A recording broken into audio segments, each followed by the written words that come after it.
गोवा में बहुत सारे बोट रहते हैं। ऐसी उन वीडियो बोटों में देखने कुछ के लिए फिशिंग मेरे के लिए चैनल जाते को आप हुए अपने साथ सब्सक्राइब कुछ कर टूरिस्ट लें। लोगों को भी अपने साथ ले जाकर वो स्टोरी। फिशिंग दिखाते हुए अपने पसंद के खाने को वहीं बनाकर उनको देते थे। ऐसे ही रहते हुए गोवा में राठौड़ बोलकर एक व्यक्ति को फिशिंग बोट रहती है। उसमें कुछ लोगों को जो कभी कि कभी ले आपने ऐसे जाकर कार्टून फिशिंग भी कभी करते नहीं थे। देखे होंगे। ऐसे ही रहते हुए एक दिन उसके पास उसका दोस्त पंत करके एक व्यक्ति नौकरी के लिए आता है।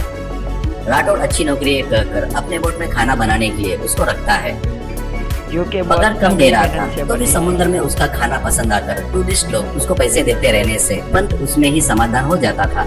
ऐसे ही रहते हुए एक दिन पंत के पास राठौड़ आकर, क्या रे भाई 10,000 रुपए उधार दे दे, अगले महीने दे दूंगा तेरे को, ऐसा कहता है। पंत, ए बोट का मालिक तू है, तू मुझे पैसे देने के बजाय मुझसे ही मांग रहा है। अब तक कितने बार लिया मेरे से पैसे, पर एक बार भी वापस नहीं किया। जाने दे, तकलीफ में है करके सोचा। उस दिन तेरे को बार के पास देखा तभी समझ गया। ऊपर से अब तू कस्टमरों के बैग में से पैसे चोरी करता है। शर्म नहीं आ रही क्या तेरे को? इसके बदले समुद्र में कूदकर मर क्यों नहीं जाता रे, ऐसा कहता है। राठौड़ नाराज होकर बाजू में चला जाता है। इतने में टूरिस्ट लोग सभी लोग उस बोट में चढ़ते हैं। उनको समुद्र में घुमाते हुए पंत उनको हर तरह की मछलियाँ तैर रही है वो दिखा रहा था। पंत जिस तरीके से बता रहा था वो पसंद आकर कुछ कस्टमर उसको पैसे भी देते हैं।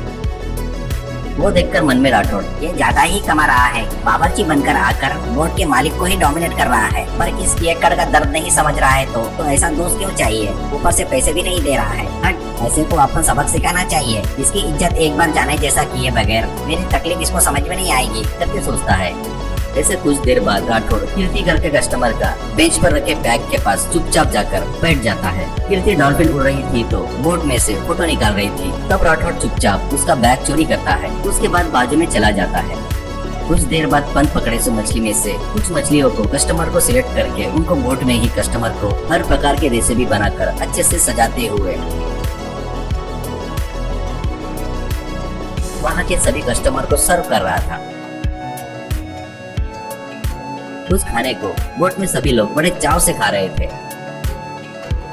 इतने में कुछ देर में कीर्ति अपने बैग को ढूंढती है तो वो नहीं दिखता। वो सब देखकर कीर्ति से पंत, क्या हुआ मैडम, एनीथिंग इज मिसिंग, ऐसा कहता है। कीर्ति, हाँ जी, मेरा फूड बैग मिस हो गया है। मुझे बाहर का खाना नहीं जमता, इसलिए साथ में लेकर आई थी मैं। डॉल्फिन के फोटो खींचते वक्त मिस हुआ, वही समझ में नहीं आ रहा है, ऐसा कहती है।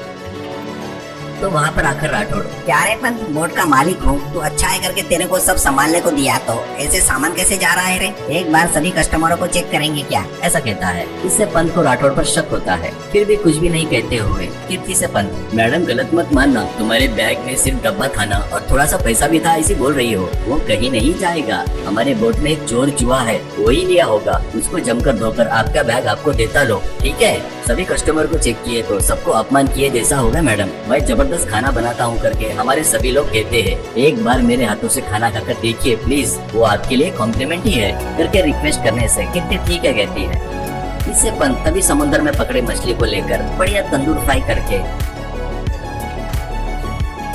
उसके बाद तंदूरी फिश बिरयानी बनाकर कीर्ति को देता है। कीर्ति उसे बड़े चाव से खाती है। वो खाकर कुछ देर बाद पंत से कीर्ति, वाह मैन, सुपर, फर्स्ट टाइम मैंने इतना खाना खाया है, वेरी गुड वेरी गुड। अगली बार आई तो तेरे बोट में ही चढ़ूंगी और तेरे हाथों से ही तंदूरी फिश बिरयानी खाऊंगी, ऐसा कहती है।